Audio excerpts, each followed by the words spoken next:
আসসালামু আলাইকুম বিয়াস, কেমন আছেন সবাই? আশা করছি সবাই ভালো আছেন, আমরাও ভালো আছি। এই যে চীনা রাস কুটে নিচ্ছি। এই যে আমি তখন ক্লাস 9-এ পড়ি। তখন আমার বারবার একটা ছেলে প্রপোজ করতো। এরপরে আমি রাজি হই নাই। ফ্যামিলির চাপে হোক যে কোনো জন্য আমি রাজি হইনি। আমার পড়াশুনো হোক, কেরিয়ার, আমি এই চিন্তা করেছি। এরপর বারবার সে ডিস্টার্ব করার কারণে টানা একটা এফআইআর করলাম। এফআইআর করার পরে তাকে ধরে নিয়ে একটু তেড়ে দিল। সে ছেলেটার অনেক রাগ হওয়ার পরে আমি জানলা খুলে শুয়ে আছি। এরপরে আমার মুখে অ্যাসিড মেরে দিল। অ্যাসিড মারার কারণে কেউ বুঝতে পারলো না কী হলো। আমি চিল্লাপাল্লা করতেছি। আমার আম্মু আব্বু সবাই আসলো। আসার পরে চটপট করতেছি, সব কালো হয়ে গেল, বেডশিটগুলো সব পুড়ে গেল।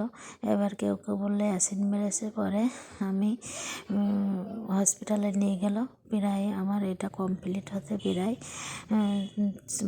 3-4-5 বছর লেগে গেল।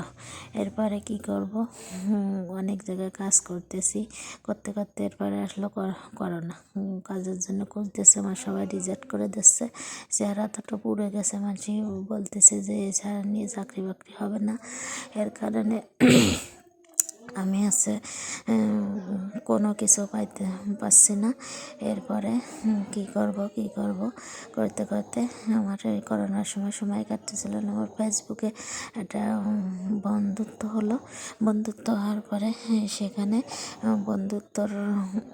বন্ধুত্ব কথা বলতেছি। সে দেখা করতেছে, আমি চাইনি। আমি ভাবতেছি যে দেখা করলে আমার বিয়েটা ভেঙে যাবে, সে পছন্দ করবে না।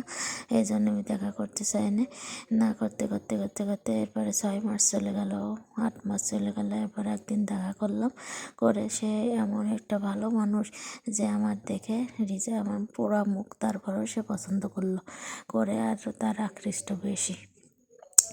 এরপরে প্রায় 2 বছর সম্পর্ক করে তারপরে তার সাথে আমার বিয়ে হলো। বাড়ির লোক তো মানতেই চায় না। আসলে এটা স্বাভাবিক ব্যাপার, যেহেতু আমার পোড়া মুখ নিতে চায় না। এবারে স্বাভাবিক ব্যাপার সেটা হলো। তারপরে আমরা বিয়ে করে নিলাম। নিয়ে এখন আমি একটা ব্যবসা খুলেছি, দোকান আর কি, হোটেল খুলেছি। ওখানে আমি রান্না বান্না করি, আমার হাজব্যান্ড সেল করে। আমরা এখন অনেক সুখে আছি। তাই আল্লাহ যাকে চাই তাকেই দেয়, যাকে না চাই তাকেই করে। সে ছেলেটা সেখান থেকে আমার অ্যাসিড মেরে দিয়ে সেখান থেকে ওই যে ওখানে থাকতো, তার মা বাপকে ছিল না, মেসে থাকতো বা সেখান থেকে চলে গেল। তার ঠিকানা আমরা কোনো দিনও জানি না। এরপরে সে ছেলেটা উধাও। তাইলে দেখেন, আমি আল্লাহর রহমতে যথেষ্ট সুখী আছি। আর ছেলেটার অবস্থা দেখেন কী অবস্থা। সে পালাতেই হলো। এজন্য সবাই বলে আল্লাহ যার পাশে আছে, এটাই, কেউ কিছু করতে পারে না। আর কেউ ক্ষতি করার চেষ্টা। ছেলেটা উধাও হয়ে গেল। আমি ঠিকই হয়তো একটু আমার কষ্ট হয়েছে শারীরিকভাবে, মানসিকভাবে, মানুষের কথা কিন্তু এখন আল্লাহ আমার অনেক সুখ দিয়েছে, অনেক সুখী। তাই আল্লাহ যা করে ভালোর জন্য করে। সবাই ভালো থাকবেন, সুস্থ থাকবেন। আল্লাহ হাফেজ।